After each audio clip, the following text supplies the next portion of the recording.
Kita semua memiliki prioritas yang berbeda. Prioritasku dalam berkarya adalah mewujudkan sebuah visi. Aku ingin semua yang telah kucapai tidak berhenti di sini, namun terus berkembang. Tidak ada yang memahami prioritasku selain diriku sendiri dan Bank Mandiri. Mandiri Prioritas, memahami prioritas Anda untuk kini dan masa depan. Assalamualaikum warahmatullahi wabarakatuh. Selamat sore, salam sejahtera untuk seluruh Bapak Ibu nasabah utama Bank Mandiri. Apa kabarnya sore ini? Semoga semuanya dalam kondisi sehat ya Bapak Ibu. Perkenalkan, saya Lucia Iko Purwandini dari Bank Mandiri Prioritas Surabaya yang akan memandu acara ngobrol sore kita pada sore hari ini. Nah, masih dalam rangkaian Mandiri Investment Carnival Journey to Wealth. Kalau minggu lalu kita bahas unboxing investasi syariah. Sore ini kita akan bahas tips bisnis sebagai pilihan investasi bersama manajer investasi PT Batavia Prosperindo Asset Management. Hayo Bapak Ibu yang belum sempat nonton acara kita minggu lalu, silakan cari di channel YouTube Bank Mandiri ya. Jangan lupa klik, like, dan subscribe. Dan share juga jika menurut Bapak Ibu tontonannya bermanfaat. Nah, sebelum kita mulai nih, perkenalkan para teman-teman yang kita ajak ngobrol. Nah, para Bapak Ibu nasabah utama Bank Mandiri yang sudah join dan stay tune sampai acara berakhir, akan ada hadiah menarik loh. E-money sebesar Rp100.000 untuk 50 nasabah pertama yang join.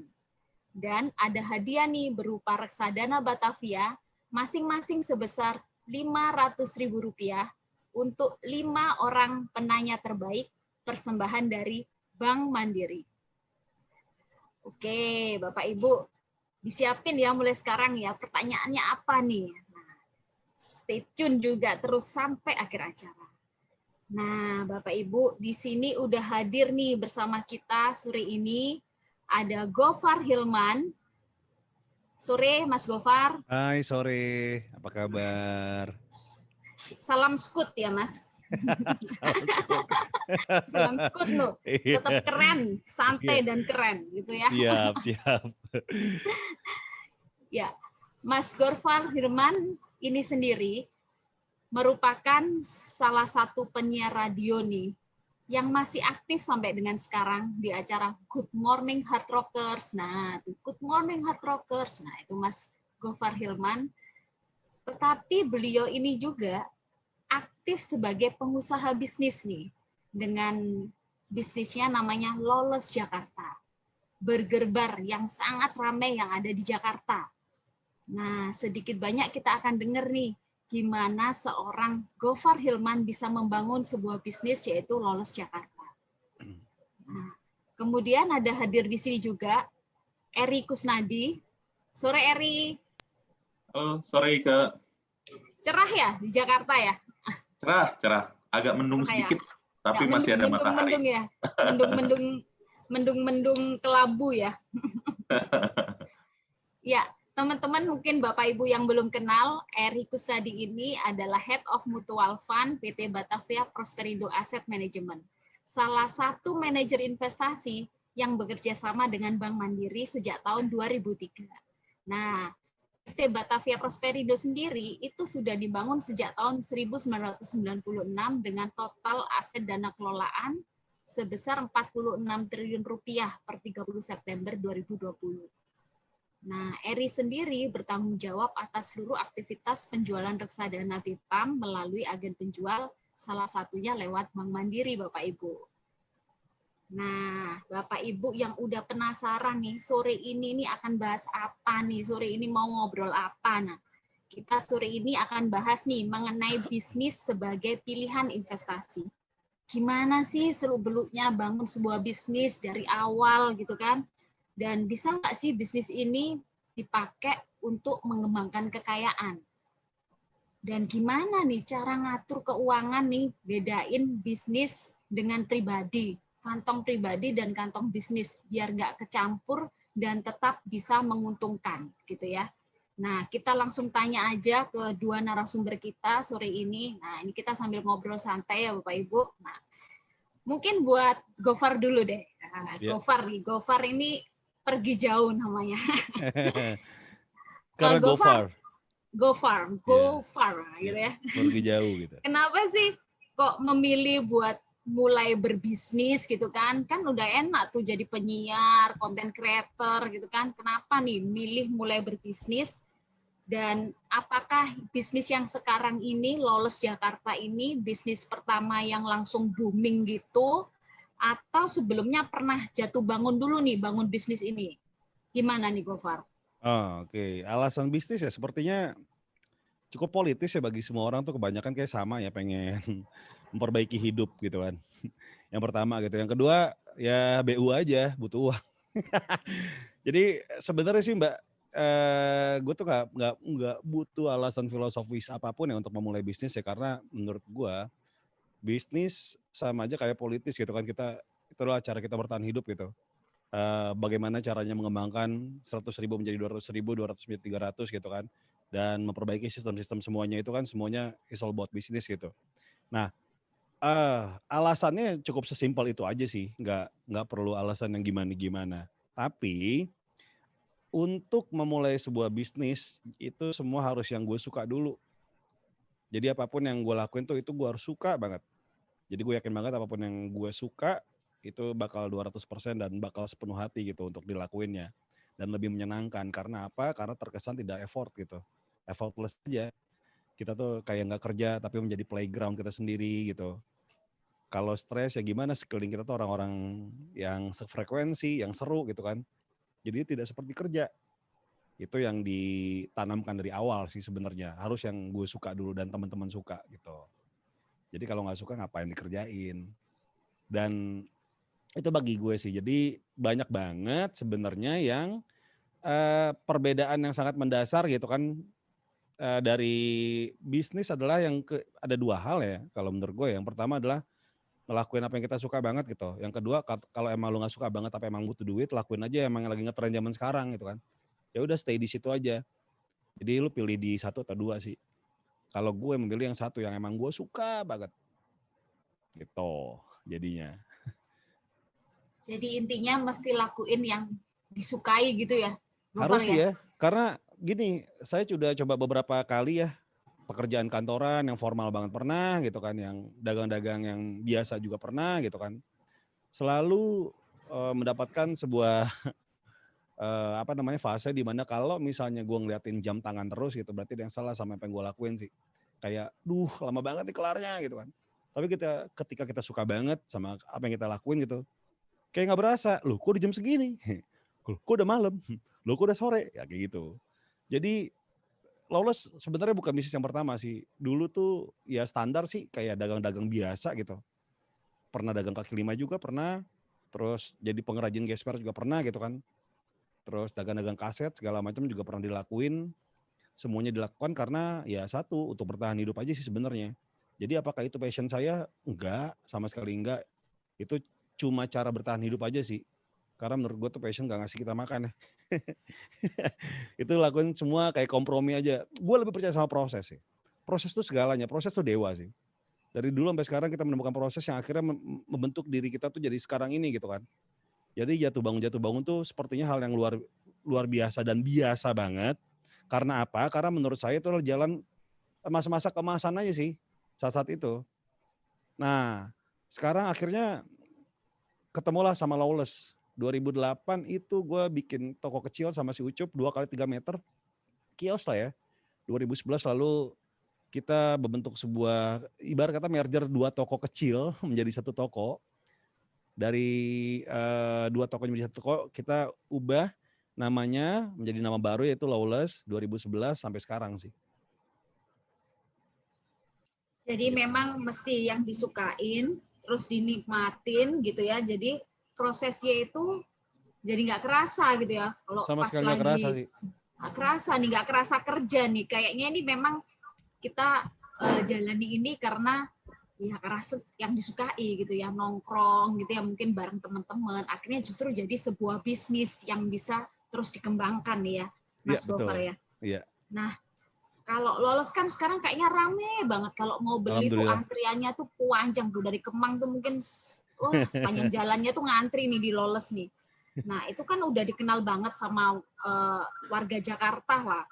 Nah, ada strategi khusus nggak sih atau terobosan khusus yang mungkin dilakukan hingga membuat Flawless itu bisa seperti sekarang gitu, Mas? Jadi Lawless itu ketika teman-teman di sini yang sudah datang ke Lawless Burger Bar gitu kan. Sebenarnya gini, Lawless itu pertama kali tahun 2011 itu toko clothing, toko baju. Lalu kita berkembang jadi record label, lalu ke garage, bikin custom motor dan mobil. Lalu berikutnya kita 2017 merambah divisi baru yaitu F&B. Sesuatu yang kita lakukan ini baru pertama kali kita buta sama sekali soal F&B. 2017 kita bikin divisi baru namanya Lawless Burger Bar. Kenapa jualan burger? Karena pengen aja. Sekali lagi kami nggak perlu alasan filosofis kenapa harus jualan burger gitu ya. Sekedar pengen aja. Nah, kalau teman-teman yang udah pernah datang ke Lawless itu pasti kayak, aduh ini toko apaan sih, berisik gitu. Musik yang kita mainkan adalah musik metal, punk rock dan sekitarnya yang kami suka aja gitu. Nah, kita memilih musik itu kenapa? Alasan yang pertama, itulah musik-musik kami suka. Dan kami nggak peduli kalau teman-teman nggak suka, dan itu nggak peduli banget sih. Jadi kita punya SOP ya. Jadi misal teman-teman datang ke toko kami gitu kan, minta dikecilin musik, pasti SOP dari pekerja kami kayak, maaf ibu bapak, ibu boleh komplain soal makanan dan servis, tapi jangan musik kami yang dikomplain. Karena itu yang menjadi identitas kami sih sebenarnya. Apakah itu menjadi bumerang bagi kita? Enggak, ternyata. Itu menjadi sebuah gimmick. Oke, dalam membuka usaha, gue percaya sama 3 hal. Gimmick, konten, dan eksekusi. Itu sangat penting banget. Gimmick adalah dewa, konten Tuhan, dan eksekusi adalah segalanya. Gimmick ibarat kata tuh ada kucing-kucing yang diglodok yang manggil-manggil, hai sini ayo beli-beli, itu adalah gimmick. Konten itulah inti dari apa yang kita dagangin gitu. Dan eksekusi adalah gimana cara mengemas, gimana cara branding dan bla bla bla dan segala macamnya. Nah, orang terpaku sama gimmick doang. Misalnya bikin kafe. Yang terpenting adalah Instagramable aja gitu kan. Wah, itu memang bagus, tapi apakah kontennya menarik? Nah, kalau misalnya gimmick tidak dibarengi dengan konten, itu sangat-sangat percuma. Oke, Lawless, kita balik lagi ngomongin soal Lawless. Musiknya keras banget gitu kan, terus ornamennya hitam-hitam, yang dipajang-pajang tuh kayak band, motor, dan subculture di sekitarnya gitu kan. Apakah itu menjadi sebuah bumerang? Sekali lagi adalah tidak. Ternyata menjadi sebuah gimmick baru. Ketika ada orang datang yang bukan pencinta musik metal bahkan, itu kayak merasa kayak, oh saya berada di anak metal nih, animonya seperti ini ya, kayak gitu. Jadi kayak sebuah wahana ternyata ya. Nah, itu gimmicknya udah bagus nih, ternyata kontennya tuh jelek gitu kan. Konten di sini ada rasa. Rasa adalah gini, PR-nya bagi orang, bagi pelaku usaha, terutama F&B adalah gimana caranya membuat mereka datang untuk kedua kali, bahkan ketiga kali. Yang lebih advance lagi adalah gimana caranya mereka datang kedua, ketiga, atau keempat, lalu memberitakan ini ke teman-temannya secara gratis. Entah itu Instastory, entah bikin YouTube, entah bikin vlogger, atau apapun itu gitu kan. Dan semuanya gratis gitu kan. Itu yang lebih advance lagi tingkatannya. Nah, di sini itu akan bisa terjadi kalau konten itu bagus, yaitu rasa.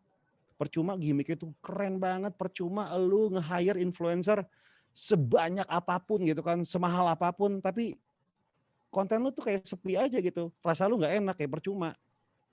Jadinya ya ngapain gitu. Nah, berikutnya adalah eksekusi. Eksekusi misalnya nih, saya sama Mbak gitu kan punya ide yang sama gitu kan, tiba-tiba Mbak eksekusi duluan, Mbak pemenangnya. Tapi apakah saya kalah mutlak? Enggak dong. Saya akan pelajari tindak tanduk Mbak, saya bikin dengan konsep yang baru segala macam, saya kembangin, lalu saya eksekusi. Bisa saja saya jadi pemenangnya. Mbak apakah kalah? Enggak. Mbak melakukan hal yang serupa dan begitu pun. Itu namanya bisnis ya Mbak. Jadi ya serunya di situ. Seru ya, mesti ada 3 hal nih menurut Mas Hilman nih, Mas Gofar Hilman nih. Ada gimmick, konten, sama execution. Ya. Dan yang paling seneng tadi saya tuh konten tuh kalau namanya aja burger bar. Kalau burgernya udah nggak enak, gimana bisa berlangsung terus-menerus. Nah, tapi Betul. kalau Lawless sendiri ini katanya terkenal sebagai best burger nih, Mas. Katanya nggak cuma Amin, di amin. Jakarta, di Indonesia, kata teman-teman yang di Jakarta ya, itu Iya, sih. iya, Nah, kapan amin, nih amin. saya tunggu juga buka cabang di Surabaya, Mas. Oh iya, iya, iya, ntar dibuka ya. Iya. Nah, teman-teman, nah yang pada penasaran tuh, kan seru banget tadi. Gofar udah ceritain tuh awal mulanya seperti apa. Nah, silakan kalau sudah mulai nih, oh pengen tanya ini nih, silakan nih langsung masukin ke Q&A, mau pertanyaan yang terbaik menurut teman-teman nanti. Apa nih yang ingin ditanyakan? Nanti akan ada 5 pertanyaan terpilih yang akan mendapatkan hadiah berupa reksadana Batavia dari Bank Mandiri ya, masing-masing Rp500.000. Dan jangan lupa ID-nya tuh mesti diisi dengan nama asli ya, biar semakin kenal lah kita gitu ya, teman-teman semua ya. Nah, udah dari Gofar nih, sekarang ke Eri nih. Ri, tadi kan udah denger-denger tuh dari Gofar tuh, wah seru banget dia bangun bisnisnya gitu kan. Ada tips nggak ya kalau Eri, karena Eri ini udah cukup lama nih bergerak di manajer investasi, ada tips atau kiat-kiat nggak untuk teman-teman yang ingin mengikuti Mas Gofar untuk membangun sebuah bisnis dan memulai bisnis tuh baiknya apa nih pilihan investasinya ya buat mereka yang mau mulai ya? Ya, halo Mas Gofar. Saya Halo, habis Mas ini Eri. mau Gojek Lawless. Saya belum pernah cobain. Jangan marah ya Mas Gofar ya. Nggak Belum apa-apa, pernah nggak cobain. apa. Mohon maaf. Tapi Thank you, udah thank you. lihat di IG. Iya, Karena iya. kayaknya harus ngerasain gitu ya. Harus Bukan datang cuma gitu. makan burgernya Iya. gitu, tapi harus ngerasain ambience-nya. Iya. Kebetulan rumahnya ujung ke ujung, jadi nanti pasti nyobain gitu. Siap, Mas Eri. Kalau bisnis mungkin Mas Gofar ini sharingnya udah lebih oke ya, karena Mas Ah, Gofar ini kan pelaku sektor real langsung ya, memulai bisnisnya secara langsung. Nah, saya mungkin dari sisi perencanaan keuangan, tips-tipsnya atau yang kita kumpul-kumpulin nih, event ini ketemu Mas Gofar, apa sih yang dikumpulin, terus event yang lain ketemu yang lain saya kumpulin. Ya mungkin yang paling penting bisnis itu kan investasi melalui bisnis ya. Jadi bisnis sebagai salah satu alternatif investasi kita. Nah, semua investasi pasti ada resikonya. Jadi harus kita kelola dengan sangat baik ya. Investasi itu apapun bentuknya. Nah, bedanya kalau kita investasi sebagai bisnis, biasanya kita harus ikut nyemplung ya, ngebangun gitu ya. Kita bukan, kalau bisnis itu bukan investasi yang sudah jadi gitu ya, tinggal nebeng gitu. Kalau bisnis itu kita set up sendiri gitu. Jadi modalnya itu memang cenderung lebih besar ya, karena modalnya cenderung lebih besar, alangkah baiknya perencanaan keuangan persiapan modalnya itu dilakukan secara disiplin, secara baik, secara teliti ya, karena kalau misalkan enggak, nanti kita malah tujuannya tadi Mas Gofar bilang menyambung kehidupan gitu ya, BU ya, malah jadi BU-nya lain, jadi bukan butuh uang tapi buang uang gitu ya, karena kita nggak menjaga kehidupan kita sehari-hari nih yang harus kita jaga. Jadi memang harus kita pisahkan sebaiknya gitu ya, supaya yang bisnis ya bisnis, yang kita sendiri keuangan pribadi tetap dijaga, tetap dikelola dengan baik ya. Jadi jangan sampai kita rencananya nambah uang tapi malah buang uang gitu ya. Jadi kita tetap harus punya perencanaan keuangan pribadi yang disisihkan untuk bisnis atau kita setup, kita sudah tentukan nih dari awal gitu ya. Perencanaannya harus matang, jangan cuma sampai kebuka doang gitu kan, tapi harus hitung misalkan saya mau tes cash ini misalkan 2 tahun atau 1 tahun, berarti kan operasional ataupun overhead cost selama 2 tahun itu sudah diprojectionkan dari sekarang gitu. Jangan sampai nanti makan dapur beneran ya, bukan dapur restoran kita, dapur kita yang di rumah malah ikut kemakan. Mungkin itu sih Mbak Ika yang paling penting sih kalau dari saya untuk di awal ya, itu yang kita harus pisahkan. Bisnis itu tujuannya untuk cari uang lagi ya, untuk nambah uang lagi, jangan sampai malah mengganggu atau merusak yang sudah ada, yang sudah kita miliki dengan baik saat ini gitu Mbak Ika. Bener tuh Ri, memang namanya bisnis gitu kan, itu kan kita mesti ada modal ya teman-teman ya, entah modal itu modal sendiri atau modal pinjam bank atau mungkin modal yang gabungan dengan teman-teman yang lain gitu kan, join. Memang sebaiknya semua bisnis itu kan pasti ada resikonya gitu ya, Ri ya. Ya Mas Hilman bener nggak sih, pasti beresiko juga kan waktu awal bangun gitu kan. Nah, memang sebaiknya itu direncanakan dengan baik. Saya rasa kalau sudah direncanakan 50% tuh udah jalan lah gitu kan. Nah, nih Gofar sendiri nih kan Ya. tadi kan bisnisnya di Lolos Jakarta gitu Ah, kan. Tapi selain itu kan ada profesi lain nih Ya. gitu kan. Jadi penyiar, content creator, mm-mm. entertainer juga gitu kan. Terus di YouTube tuh isinya Gofar Hilman semua gitu kan. Iya. Di IG gitu kan. Nah, dari segi penghasilan nih, ini minta bocoran ya teman-teman, jangan bilang-bilang nih. Nah, lebih menghasilkan dan menjanjikan yang mana nih itu saat ini dan ke depannya? Oke. Menghasilkan lebih menjanjikan yang mana ya? Aduh, itu bingung juga sih Mbak. Soalnya gue tuh suka semua. Menjanjikan semua ya. Enggak. Sebenarnya bukan soal menjanjikan ya. Suka semua.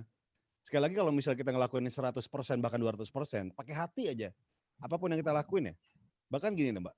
Saya tuh sampai sekarang tuh sangat cinta dengan radio gitu kan. Dan sampai sekarang juga masih menjadi penyiar di radio. Meskipun kalau dipikir-pikir, ya apa namanya kiri kanan mungkin side jobnya lebih besar daripada main job. Saya masih bilang bahwa penyiar radio adalah main job, tapi side jobnya tuh jauh lebih besar penghasilannya dibandingkan main job.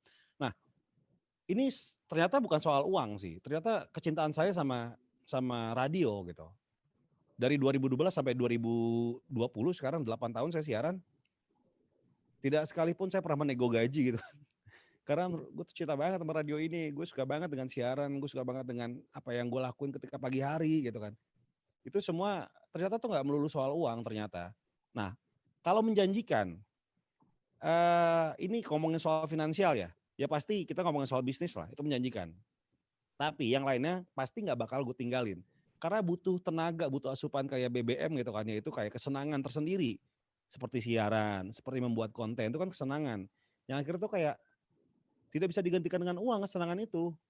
Nah, ketika sudah kita kayak endorfinnya tinggi gitu kan, ya kan nyari duitnya lebih enak gitu. Jadi menurut gue sih banyak banget ya hal-hal yang melulu tidak dipikir soal uang sih. Jadi kesenangan-kesenangan yang kita punya, yang kita buat ya udah di-keep aja. Yang penting kita senang ngelakuinnya dan nggak merasa terpaksa, nggak kayak aduh mesti banget nih gue ngelakuin ini lagi, nggak kayak gitu. Yang terpenting sih Sengsara itu banget dulu ya aja. hidupnya kalau gitu ya, Iya. Gofar. Kayak misalnya ada orang gini, Iya, temen hidup gue, sekali gitu. temen gue punya YouTube gitu kan. Dia sangat senang bikin YouTube terus kayak, wah ini besok nggak ada konten nih, aduh besok nggak ada konten, jadi kayak budak konten jadinya gitu kan. Itu kalau misal kita nggak senang ngelakuin, tapi kalau kita nggak senang ngelakuin ya udah senang aja, bahkan kita banking banyak gitu, terus kita lakuin dengan tanpa kayak mengeluh-mengeluh hal itu gitu kan. Nah itu bedanya sih sebenarnya. Jadi buat teman-teman di sini menurut gue adalah apapun yang lo lakuin, pekerjaan apapun yang lo lakuin, lo harus senang dulu, meskipun itu bukan passion lo ya. Nah ini sekali lagi deh, gue mungkin sudah pernah bilang ini ke beberapa podcast dan YouTube gitu kan, bahwa passion sekarang kan udah bias banget ya. Kalau misalnya saya punya teman-teman yang kerjanya sebagai HRD gitu kan, mereka mengeluhkan hal yang sama. Generasi Z ini selalu kerjanya itu cuma 2 bulan, 3 bulan, bahkan sebulan, bahkan hitungnya mingguan gitu kan.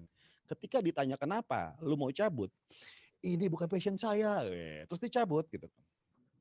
Ketemu hal yang baru, wah ternyata ini bukan passion gue juga nih. Jadi ternyata apa jawabannya? Nah, mungkin kita balikin lagi ke harfiah awal gitu kan, kata passion ini ya. Jadi intinya adalah kita mencari kerja bukan sesuai dengan passion kita, tapi apapun yang kita kerjakan, itu kita harus passionate di situ. Mau lu jadi kasir WC kayak, lu mau jadi apa kayak, ketika lu passionate mah sah-sah aja. Gitu. Jadi emang harus passionate apapun yang kita lakuin. Nah, ini yang gue lakuin sedari dulu, gue harus senang dulu. Tidak boleh merasa terpaksa, gue harus senang banget. Gitu. Meskipun gue gak suka pekerjaannya, tapi gue harus senang. Nah, itulah PR-nya, Mbak. Jadi gue harus passionate apapun yang gue lakuin. Contoh nih ya, zaman dulu banget gue nggak mau yang ngambil MC formal gitu kan. Aduh kayak apaan sih, ini kayaknya bukan gue banget. Tapi gue mencoba tantangan baru, ngambil MC wedding, MC formal. Gue harus senang banget ngelakuin meskipun suasananya nggak gue suka. Tapi disitulah kita terlatih yang namanya profesionalisme gitu. Apapun yang kita kerjakan, kita harus senang dulu. Nah sebenarnya sih ini bisa dilatih dan bisa dibangun sebenarnya. Jadi buat teman-teman di sini, gue pengen jadi pengusaha, gue pengen jadi ini. Men, kalau misalnya emang lu karyawan, gak ada yang salah dengan karyawan. Nggak harusnya lu melulu dengerin motivator yang harus jadi entrepreneur, nggak perlu. Kalau emang lu jadi karyawan gak ada yang salah. Itu hal pekerjaan mulia juga gitu kan. Asal lu seneng di situ.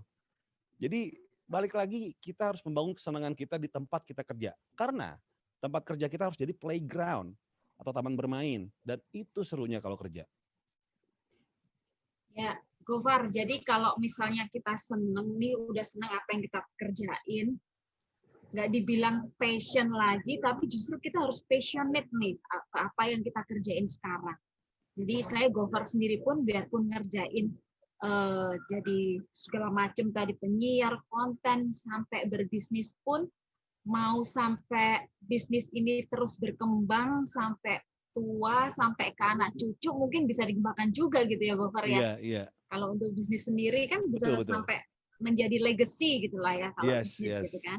Nah, kalau Gofar sendiri waktu mengembangkan Lawless ini sebenarnya ada ahamnya, ada pertanyaan juga nih. Ada impact yang positif nggak sih di keuangan pribadi Oh gitu? pasti. Pastinya lah ya. Pasti banget.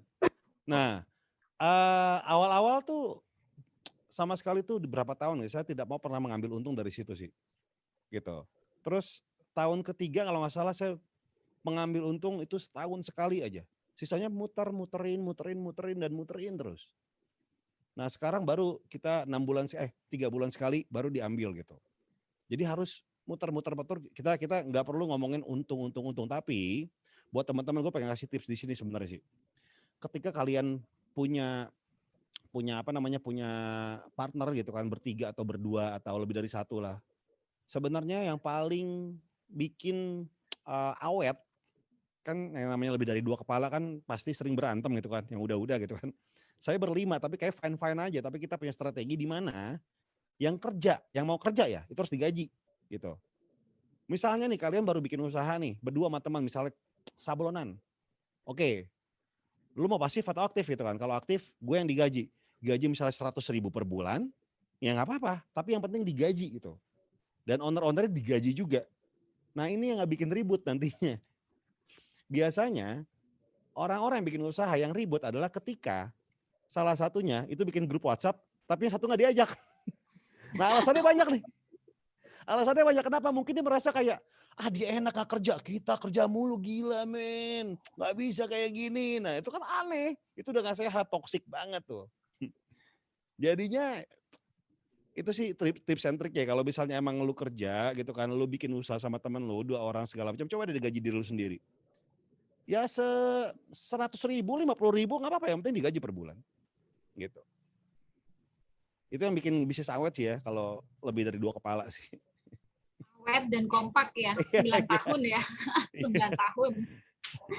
Nah, kalau gimana sih misahin, kan tadi kan ada nih, misahin antara keuangan pribadi yang udah masuk kantong pribadi, kan ada yang digaji, kemudian ada juga yang masuk ke, balik lagi mungkin ke bisnisnya ya, mungkin untuk nambahin modal atau gimana, itu gimana cara misahinnya itu? Pusing nggak? Karena ada 5 kepala tuh tadi. Coba. Enggak sih, gampang banget sih ya. Kita tuh kalau misalnya gini, jadi kita ada Lawless, ada saya pribadi gitu. Saya pribadi juga bikin PT sendiri gitu kan, bikin clothingan sendiri, kita bikin manajemen sendiri gitu kan, kita bikin usaha sendiri gitu kan. Nah rekeningnya sih sebenarnya gampang banget sih. Ada 1 rekening total, mungkin gue pribadi ya, kalau pribadi tuh saya pribadi punya mungkin 5 rekening gitu kan. 1 yang benar-benar rekening semua masuk duit itu ada 1. Baru dibagi-bagi nih, mana buat operasional, mana buat yang namanya duit kas gitu kan. Dan itu kita nggak boleh ngambil duit kayak ngambil pakai 200.000 pakai 500.000 pakai 1 juta dulu itu nggak boleh gitu kan. Itu harus tertib banget. Oke, misalnya tanggal 24 baru kita store semua. Ya udah, tertib banget 24. Nggak boleh ngambil, biasain banget, nggak boleh ngambil sebelum tanggal yang kita sudah sepakatkan bareng-bareng. Gitu. Itu pentingnya, kecuali kebutuhan mendesak, misalnya kayak wah ini kompor rusak nih kita harus beli. Nah itu udah ada rekeningnya memang khusus untuk beli hal itu. Jadi sebenarnya gampang sih teorinya sih. Kayak misalnya jadi udah dibagi gitu ya kali dibagi ya, aja, ada rekening yang ini bersama, ada rekening yang dana darurat lah istilahnya gitu kan. Tapi jangan pernah ngambil buat kepentingan pribadi sebelum tanggal yang disepakatkan gitu. Hal berapa itu? Ya itu tergantung tanggalnya. Tanggalnya tergantung. Misalnya kesepakatan oke tiap tanggal 25 kita bagi-bagi ya gitu kan. Sebelum please jangan. Dibiasain aja gitu sih. Jadi memang benar-benar harus sama-sama disepakati bersama dan harus disiplin lah.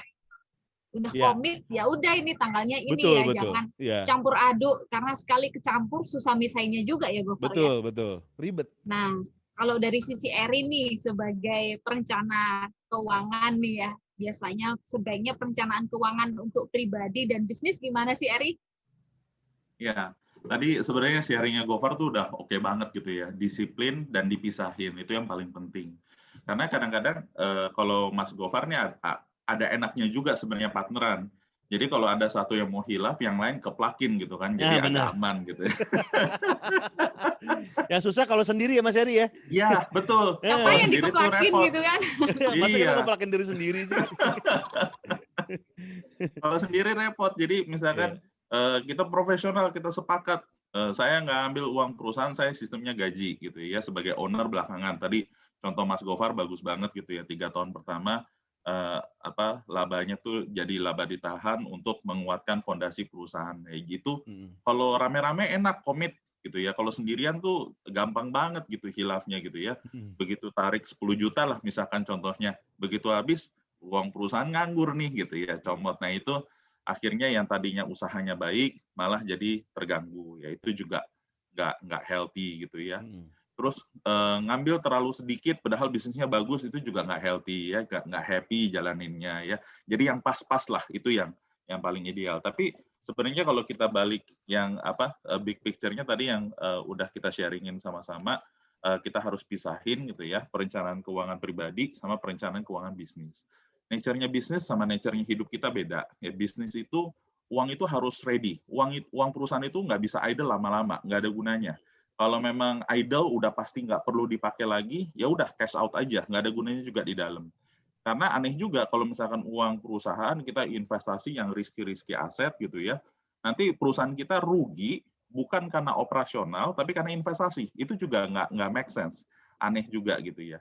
Dan sifatnya bisnis itu apalagi kalau baru mulai gitu ya, atau misalkan size-nya masih kategori medium gitu ya, itu uang itu biasanya memang jarang nganggur lama. Nah, kalau gitu perencanaan keuangan untuk uang yang ada di perusahaan itu memang harusnya diinvestasikan di produk-produk yang risikonya rendah, yang tidak ada komitmen jangka waktu yang terlalu panjang gitu. Jadi yang sewaktu-waktu tuh bisa ditarik. Karena bisnis itu ada risiko dan penuh ketidakpastian. Ya, contohnya misalkan kita tentunya tidak ada yang berencana gitu ya mengalami COVID tahun 2020 ini. Tapi begitu COVID kejadian di awal-awal, walaupun usaha bisa bounce back, tapi di awal-awal itu kan pasti ada turun dulu. Nah disitulah pentingnya dana-dana perusahaan itu diinvestasikan di produk-produk yang risikonya rendah, sewaktu-waktu bisa ditarik, jadi jumlahnya utuh.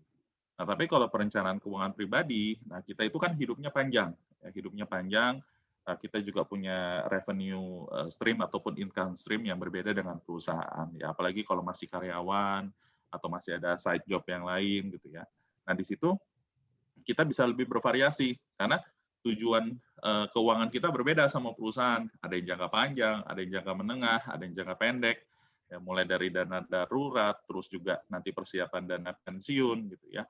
Terus juga kita bicara mengenai proteksi keluarga misalkan ya, seperti produk-produk asuransi dan lain-lain gitu ya. Jadi kita sifatnya berbeda. Jangan sampai investasi pribadi dipakai di perusahaan. Nanti perusahaan jadi nggak konsisten. Walaupun perusahaan uangnya banyak, tujuan keuangan perusahaan berbeda dengan tujuan keuangan pribadi. Nah, itu yang harus kita pisahkan. Dan kuncinya, menariknya gara-gara dengar sharingnya Mas Gofar ini, menariknya adalah itu salah satu pembedanya adalah partneran atau sendiri. Partneran itu bisa ribut, tapi ada yang jagain. Sendirian nggak ribut, tapi nggak ada yang jagain. Gitu. Nah itu juga matters. Ya, itu juga matters. Biasanya tuh yang lebih berbahaya memang yang sendirian. Ya, yang sendirian uang perusahaan ya kuasanya sepenuhnya dia, orang pemegang saham 100% dia sendiri gitu ya. Nah itu yang lebih susah disiplin untuk misahinnya. Mungkin itu, baik ke. Wah, keren banget nih Eri nih ngingetin semuanya loh, lengkap banget nih mulai dari gimana sampai tadi yang Mas Gofar cerita, partneran 5 tuh ada temen yang buat ngeplugin juga sebut ya Ari ya. Tapi bener tuh kan kita prinsipnya kan namanya bisnis ya. Bisnis itu kan supaya untuk juga mengembangkan apa yang sudah kita miliki dan memperbaiki kehidupan pribadi dari ownernya juga. Nah, itu juga dengan adanya pemisahan dan juga ada perencanaan yang baik juga, baik untuk pribadinya sendiri pun lama-lama jadi jutawan, jadi miliarder gitu ya. Gofar ini lah jadi nasabah prioritas, ntar jadi nasabah private bank mandiri. Wah, kan kita ingin memperbaiki kesejahteraan hidup juga untuk banyak nasabah bank mandiri dan juga untuk kesejahteraan tentunya rakyat Indonesia gitu ya akhirnya ya. Nah, ini ada pertanyaan terakhir nih buat kedua narasumber kita nih. Ini dari saya karena tenang aja masih ada 43 pertanyaan tuh dari pendengar nih. Tapi kita hanya pilih 5 ya teman-teman ya. Nanti yang lain akan kita jawab by email ya. Nah, pertanyaan terakhir untuk Mas Gofar. Ada tips nggak sih untuk teman-teman yang mau mengembangkan berbisnis gitu kan, mengembangkan bisnisnya agar juga tetap profitable nih Mas. Dan ada terobosan baru apa nih dari Lawless supaya, karena kan katanya Mas Gofar nih adalah sukanya selalu berinovasi supaya bisnisnya terus berjalan. Nah, kalau boleh ada bocorannya apa Mas? Monggo. Oke. Sebenarnya paling standar adalah kita temuin keunikan dari produk yang pengen kita jual. Paling penting di sini ada branding. Branding itu utama banget sih Mbak.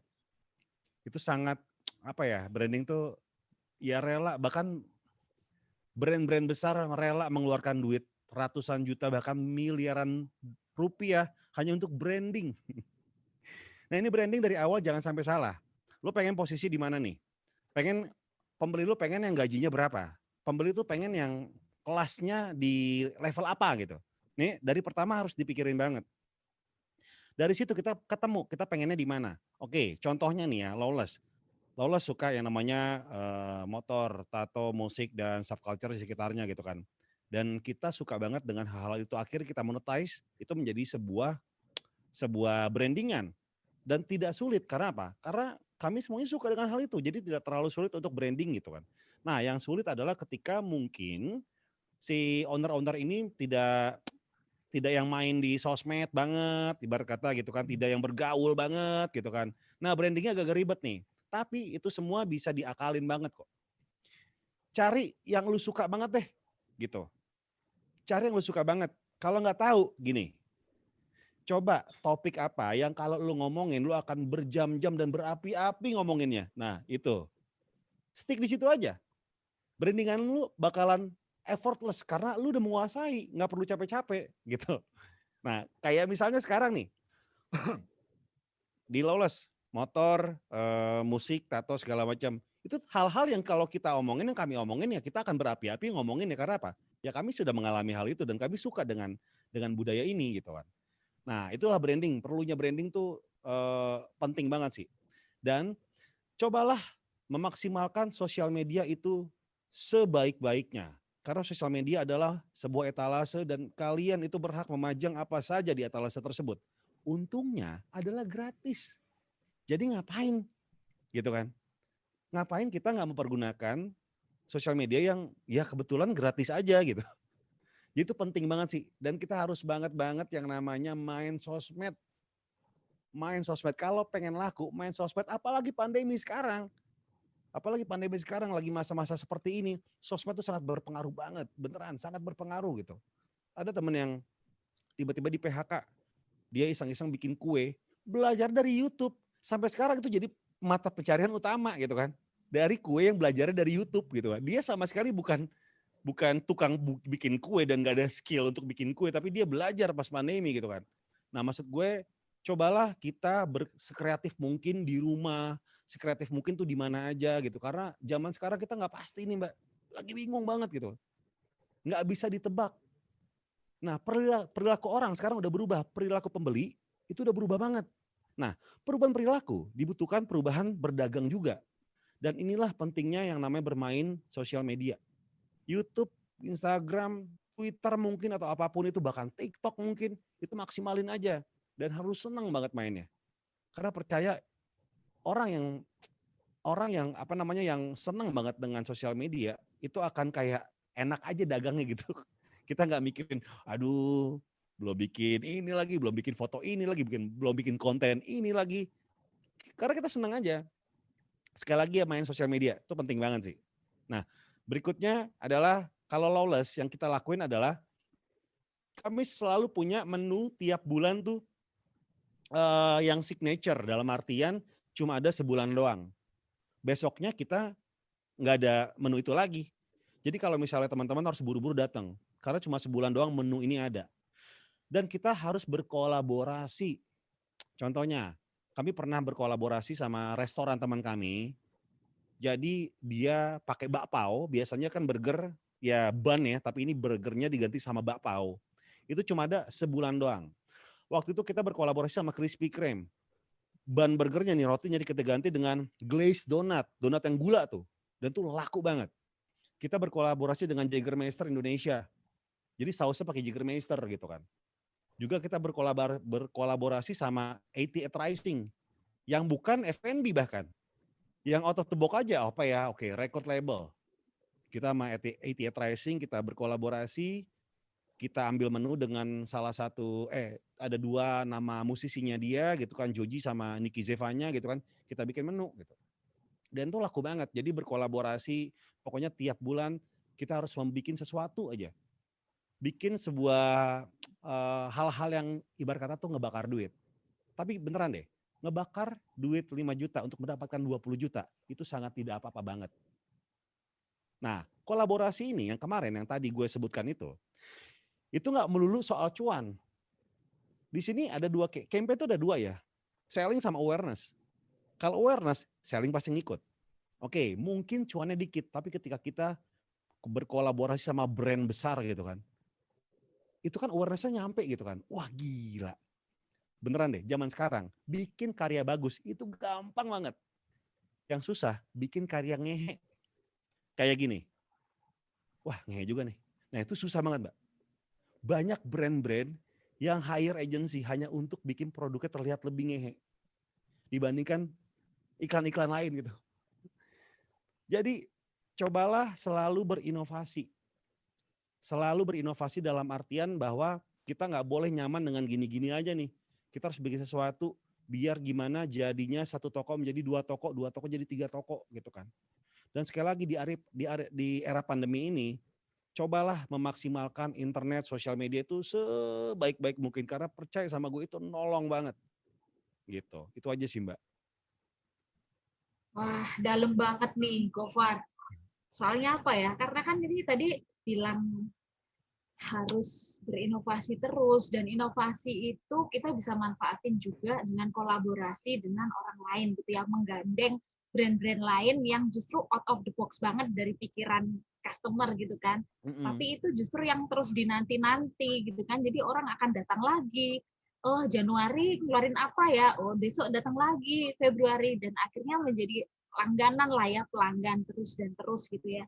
Terus kemudian tadi juga sosmed itu nggak selalu negatif. Kalau kita bisa manfaatkan untuk hal-hal positif, justru di masa pandemi itu justru akan menjadi penolong untuk teman-teman yang bergerak di bisnis, terlebih lagi F&B ya, F&B bisnis seperti Lawless gitu kan. Nah ini hal yang bagus banget, masukan dari Gofar untuk pertanyaan penutup dari saya gitu ya. Kemudian satu lagi nih untuk buat Eri nih, Eri juga ada dari jangan tenang-tenang nih gitu ya. Nah, ada nggak sih tips untuk investasi saat ini nih? Saat ini nih kan udah mau akhir tahun nih, Ri. Apalagi udah lewat pandemi, istilahnya orang udah biasa nih sama pandemi. Tapi kan juga ada Amerika yang mau pemilu gitu kan. Nah, ini untuk pasar modal sendiri nih, khususnya pasar saham. Saat ini nih kondisinya kan sedang tertekan. Nah, baiknya nih investasi kemana sih, Ri? Kalau boleh sharing nih. Ya. Oke, jadi kalau Mas Gofar itu kan investasi di bisnis, ya investasi di bisnis sendiri. Kalau saya itu investasi di bisnisnya orang lain. ya pasar modal. Jadi kita nggak punya skill bisnisnya, kita nggak mau setupnya, tapi kita punya duitnya. Nah, untungnya uangnya boleh dari yang kecil juga sih, nggak harus besar ya, karena kita kan reksadana boleh dari kecil, kecuali kita kakap. Nah, cuman biasanya memang kita bukan kalau kita bicara investasi pasar modal, memang cenderung bukan startup ya, perusahaan-perusahaannya udah established, sudah jadi, udah jalan, ya bisa kecil, bisa besar. Nah, tergantung ownernya mau membuka nggak perusahaannya menjadi available. Nah, kalau sudah terbuka dan juga available, nah kita bisa ikutan. Nah, kalau kita lihat kondisi pasar saham sekarang sedang bergejolak ya karena pandemi, orang juga mengurangi aktivitas keluar rumah, otomatis secara logika sederhana perusahaan-perusahaan akan kehilangan traffic ya atau menurunnya traffic, menurunnya orang mampir-mampir ya itu juga menurunkan omset. Nah, tapi kita percaya kan ini sifatnya sementara ya temporary. Ada solusi-solusi dari sisi medis yang sedang kita nanti.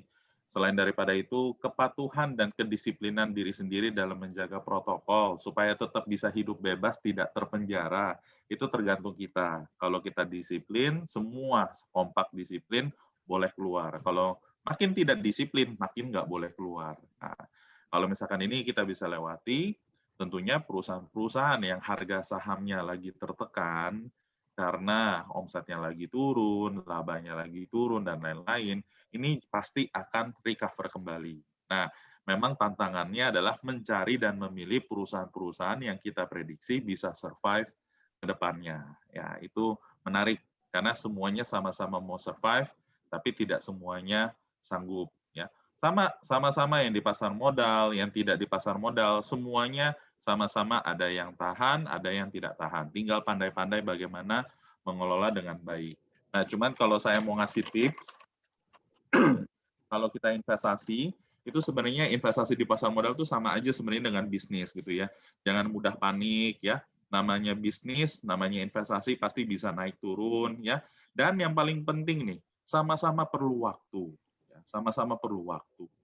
Jangan berharap kalau sudah invest 1 bulan, 1 tahun, terus bisa pensiun dini usia 30. Ya nggak mungkin gitu ya. Ya mungkin kalau bisnis sendiri meledak lalu dapat injection dari private equity atau venture capitalist macam yang besar-besar itu unicorn yang mungkin bisa gitu ya. Tapi kita realistis lah ya di dunia ini yang kayak begitu kan nggak banyak gitu ya bisa dihitung jari. Kita ambil acuan-acuan yang realistis aja. Yang paling penting investasi itu jangan panik, bisa naik, bisa turun sudah pasti dan pasti itu perlu waktu. Nah, contohnya nih kalau kita nanya nih sama Mas Gofar misalkan lolos burger misalkan sepi sehari aja kan nggak besoknya ngambek terus tutup gitu kan nggak mungkin ya Mas ya.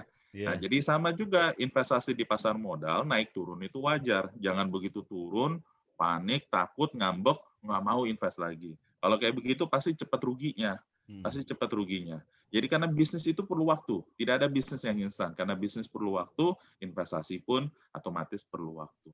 Mungkin itu tipsnya aja sih, baik supaya teman-teman jadi lebih Bapak Ibu nasabah juga lebih pede gitu ya. Jadi naik turun tuh wajar, apalagi pendengar kita juga banyak yang pengusaha lagi gitu kan. Jadi pasti sangat relate gitu ya, sehingga pasar modal juga biasanya naik turun. Memang banyak isu sih, Amerika mau pemilu, terus masih ada perang dagang, di domestik juga ada yang positif dan negatif, semuanya sama. Nah itu kan noise jangka pendek ya, Yang penting kita fokus dengan jangka panjangnya, ke depannya seperti apa gitu. Mungkin itu Maike. Oke, thank you Eri. Aduh, ini Eri lengkap banget juga nih. Kita yang penting kalau mau investasi itu ada prosesnya, ada waktunya. Jadi harus sabar juga ya untuk timingnya ini harus sesuai sama tujuan investasi kita apa. Nah, itu kalau udah kecapek baru kita boleh kan. Nah, supaya nggak lama-lama nih, Gofar sama Eri ini banyak banget nih yang penasaran, ada 59 pertanyaan nih. Boleh nggak nih kita pilih 5 pertanyaan aja, mungkin Eri atau Gofar boleh dijawab singkat aja ya. Nah, gitu. Pertanyaan pertama nih, izin bertanya nih. Ini dari Martinus kali ya, tadi ya, dari siapa nih? Izin bertanya, sejak kapan sih kita sebaiknya memulai bisnis? Ada yang bilang investasi mulailah sejak muda seperti menabung. Tapi ini menabung investasi. Nah, ini yang menantang. Apakah kita harus mengorbankan kesenangan kita demi sebuah yang namanya investasi? Terus di mana bahagianya? Nah, kali Eri dulu nih yang jawab nih. Gimana? Iya, jadi memang yang namanya investasi itu salah satu definisinya adalah mengorbankan kesenangan saat ini untuk kesenangan masa depan. Itu memang salah satu definisi investasi. Kalau semua yang kita dapatkan kita habiskan hari ini, berarti nanti sampai tua seumur hidup kita tetap harus menghasilkan. Jadi memang pasti harus ada yang disimpan sebagian. Nah, tinggal sesanggupnya aja Mbak Ike, ya jangan maksa 80% income ditabung, ya mungkin hidupnya menderita sekali gitu ya, tapi mungkin 30%, 20%, supaya hidup tetap bisa sekarang, hidup sekarang tetap bisa, hidup nanti juga bisa. Karena orang suka lupa hidup nanti. Hidup sekarang sih ya dihabisin sekarang ya enak gitu, tapi nanti hidup nanti pada saat sudah tidak berpenghasilan. Mungkin itu Mbak Ike. Jadi menyisihkan lah ya, menyisihkan untuk tujuan investasi kita. Nah gitu ya. Jadi harus mulai nih, harus mulai menabung supaya nanti bisa bisnis, dapat modal, bisa kayak Bang Gofar nih di sini ya. Nah boleh pertanyaan selanjutnya kali ya. Nah ini buat Abang Gofar nih, bener kan Abang Gofar? Bukan abang apa itu biasanya Bang Jago, bukan Bang Jago ya. Bang Gofar, ini dulu awal bisnis, apakah ketika memulai bisnis itu dari dana sendiri atau sempat memulai dari dana pinjaman? Boleh di-sharing nggak? Oke. Singkat aja kali ya. Pertama kali sih dari dana sendiri. Dana Gitu. sendiri ya? Ya. Dana sendiri itu patungan sama teman 50-50, maksudnya sama rata gitu kan. Dan kita tuh jadi gini Mbak, gue tuh dalam hidup tuh selalu memegang yang namanya kita mimpi boleh setinggi langit asalkan langitnya kelihatan gitu kan. Jadi jangan sampai lu mimpi tapi lu halu, lu nggak tahu apa yang lu mimpiin gitu kan. Karena mimpi itu bertingkat, kita udah nyampe satu step, kita akan punya mimpi yang lebih besar lagi dan begitu pun seterusnya. Jadi coba sekiranya kalau mimpi yang pasti-pasti dulu aja. Mimpi sesuai dengan kredibilitas. Jadi mimpi jangan halu ya. Langitnya yang penting kelihatan dulu nih gitu. Nah ini gue praktekin nih. Kita punya GoPay nih 1 juta ya. Kita patungan ya. Gimana caranya 1 juta jadi 2 juta. Itu aja dulu. Atau enggak kita turunin lagi deh. Gimana caranya dari 1 juta jadi 1.500.000. Itu aja dulu yang dikejar. Nanti naik. Begitu aja dulu. Jangan sampai kayak wah dan duit 2 juta kita harus menjadi pengusaha hebat, apalah segala macam itu kejauhan, bener kejauhan. Jadi yang pasti-pasti dulu aja. Jadi mimpi jangan halu-halu banget lah gitu.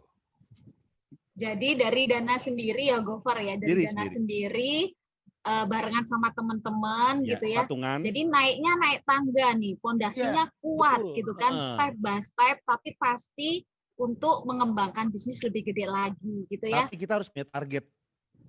Iya. Nah targetnya ini nih, yang harus disesuaikan. Kalau saya itu yang bisa gue raih deh gitu. Dari 1 juta, 1.500.000 ya dulu. Ya udah, itu aja dulu yang dikejar. Baru ntar meningkat. Gitu aja sih. Ya bener, setuju aku Gofar. Target pribadi itu mesti ada supaya makin semangat gitu kan. Ya. Ngingetin lagi target nih. Ya, mungkin pertanyaan berikutnya ya teman-teman ya. Wah, Mas Gofar nih lagi. Hai Mas Gofar, saya Ridwan mau bertanya.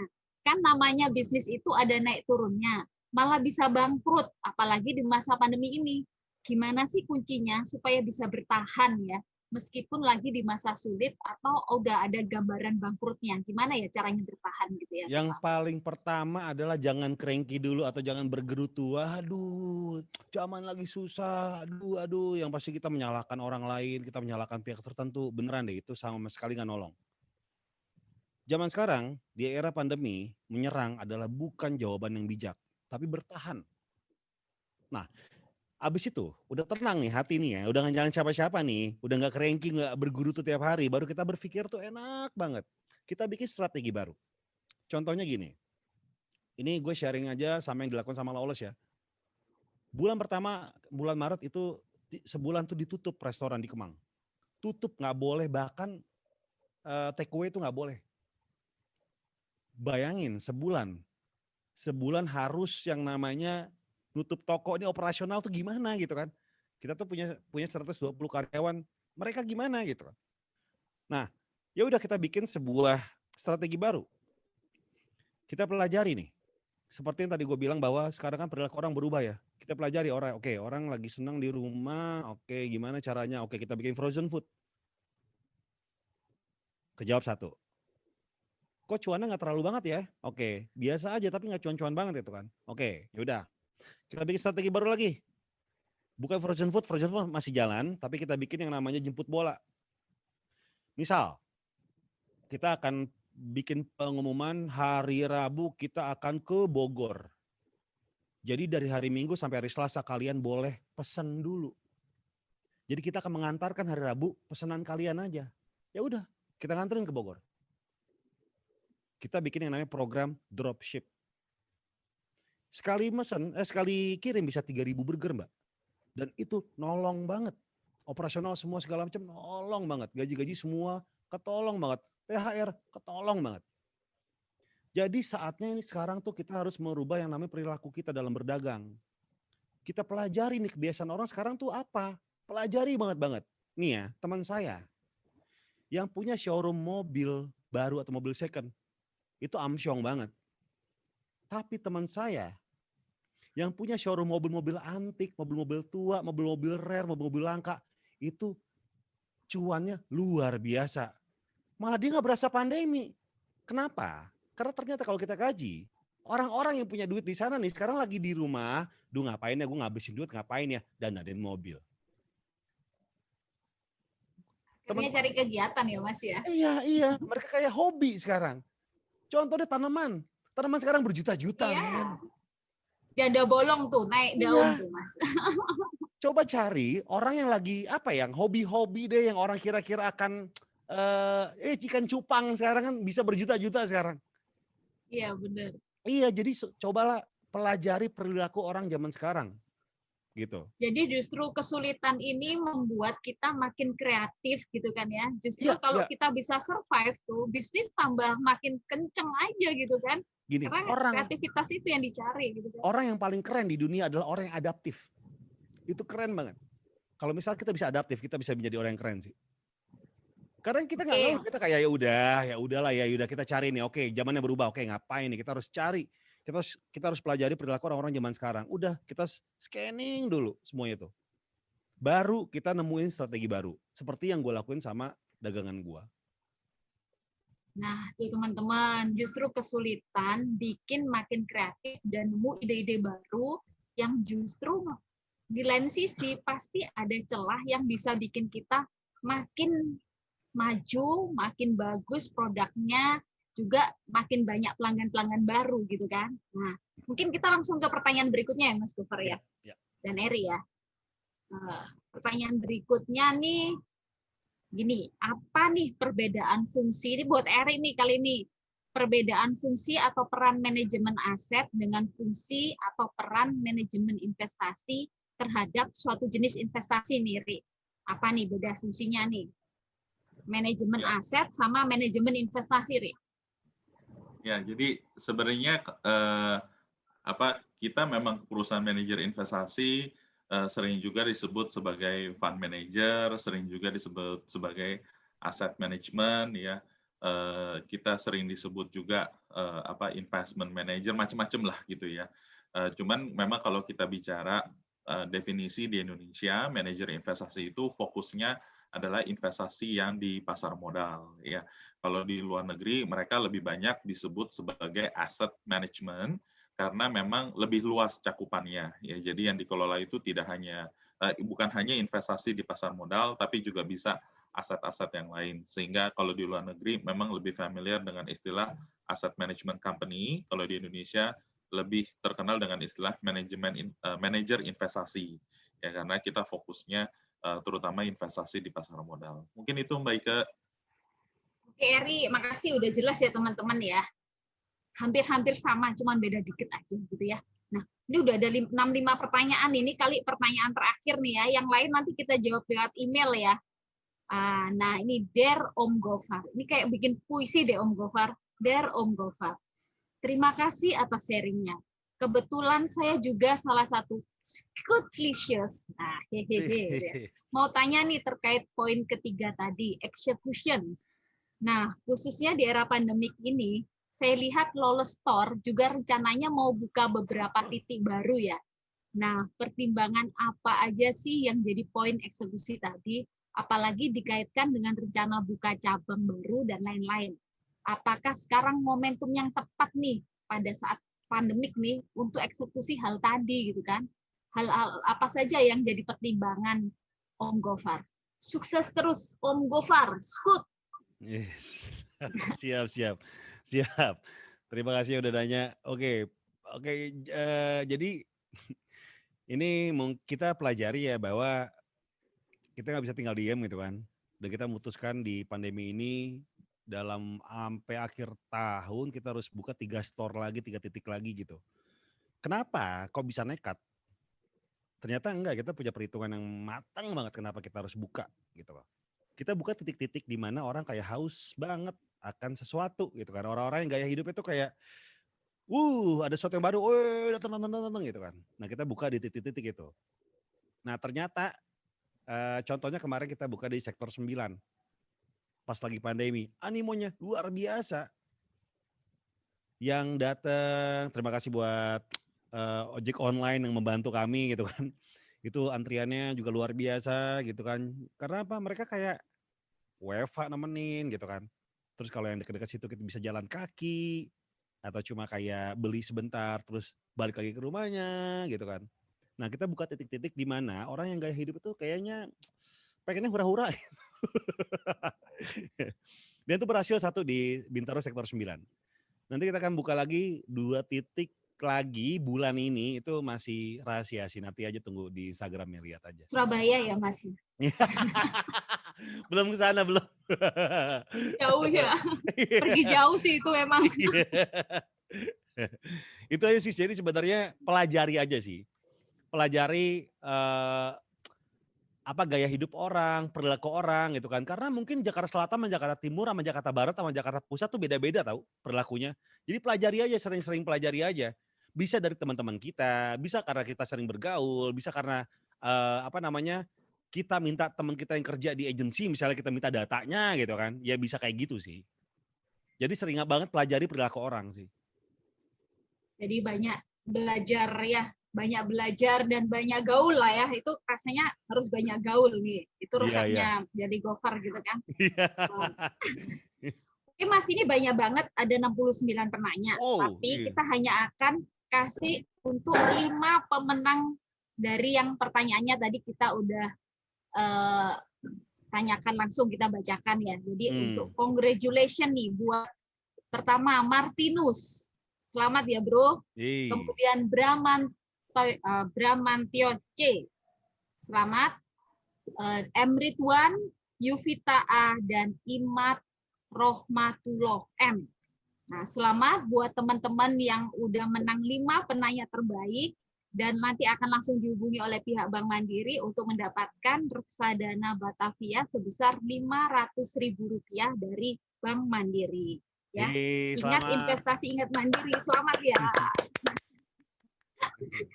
Ya, Mas, rasanya sore ini udah banyak nih kita terima tips bisnis dari Gofar, kemudian tips investasi juga dari Eri gitu ya. Nah, teman-teman, kita mesti tutup nih acara sore ini. Nanti kapan-kapan kita mesti ngobrol bareng lagi nih Gofar sama Eri ya. Siap, ya. Nah, itu tadi tips dari Gofar sebagai pelaku bisnis ya teman-teman. Jadi ingat bahwa bisnis itu harus lakukan yang Anda sukai.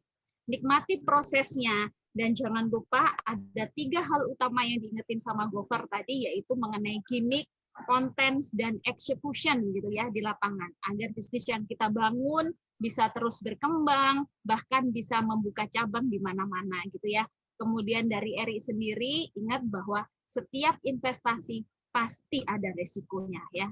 Jadi karena ada resikonya itu, maka proses untuk investasi, waktu investasi juga harus ada. Ada naik, ada turun, tetapi ingat selalu bahwa sampai ada tujuan investasinya tercapai, saat itulah kita akan memetik hasil investasinya. Demikian teman-teman semuanya, Bapak Ibu Nasabah Utama Bank Mandiri, Mas Bro, dan semua Skutlises yang udah dengerin. Terima kasih, selamat sore, dan sampai jumpa lagi di acara Mandiri Investment Carnival berikutnya. Sampai jumpa Thank you semuanya. Sukses. Thank you. Bye-bye. Thank you. Kami mempersembahkan Mandiri Kartu Kredit World Elite untuk Anda, nasabah utama kami. Nikmati setiap perjalanan Anda dengan berbagai keistimewaan dan layanan khusus yang tak terlupakan.